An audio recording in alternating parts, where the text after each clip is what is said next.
திருமலை தரிசனம் குறித்த ஆர்டிசி அறிவிப்பு. ஆந்திர பிரதேச மாநில சாலை போக்குவரத்து கழக பேருந்துகளில் திருமலைக்குச் செல்லும் பயணிகளின் வசதிக்காக ஏபிஎஸ்ஆர்டிசி பேருந்துகளில் தினமும் 1000 தெய்வீக தரிசன டிக்கெட்டுகள் வழங்கப்பட்டுள்ளன. ஏபிஎஸ்ஆர்டிசி பேருந்துகளில் திருமலைக்கு செல்லும் பயணிகளுக்கு இந்த பொன்னான வாய்ப்பை திருமலை திருப்பதி தேவஸ்தான அதிகாரிகள் வழங்கியுள்ளனர். ஏபிஎஸ்ஆர்டிசி பேருந்துகளில் திருப்பதிக்கு செல்லும் பயணிகள் கட்டணத்துடன் கூடுதலாக ₹300 செலுத்தி பேருந்திலேயே விரைவான தரிசன டிக்கெட்டை பெறலாம். இந்த விரைவு தரிசனம் தினமும் காலை 11:00 மணிக்கும் மாலை 4:00 மணிக்கும் ஏற்பாடு செய்யப்பட்டுள்ளது.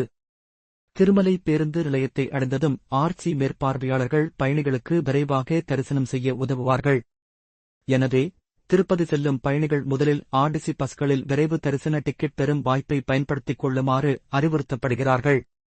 திருப்பதிக்கு தினமும் 650 பேருந்துகளை ஐசிட் இயக்குகிறது. திருப்பதிக்கு ஒவ்வொரு டிப்போவிலிருந்தும் பேருந்து வசதி உள்ளது. பெங்களூர், சென்னை, காஞ்சி, வேலூர், பாண்டிச்சேரி, ஹைதராபாத் போன்ற நகரங்களில் இருந்து தெய்வீக தரிசனத்திற்காக வரும் பயணிகளுக்கு இது மிகவும் நல்ல வசதி. கடைசியாக ஒரு வேண்டுகோள். இந்த பதிவை பார்த்த அனைவரும் மறக்காமல் பகிருங்கள். உங்களுக்கு இது தேவையில்லாமல் இருக்கலாம், ஆனால் வேறு யாராவது செய்வார்கள். எனவே தயவுசெய்து பகிரவும்.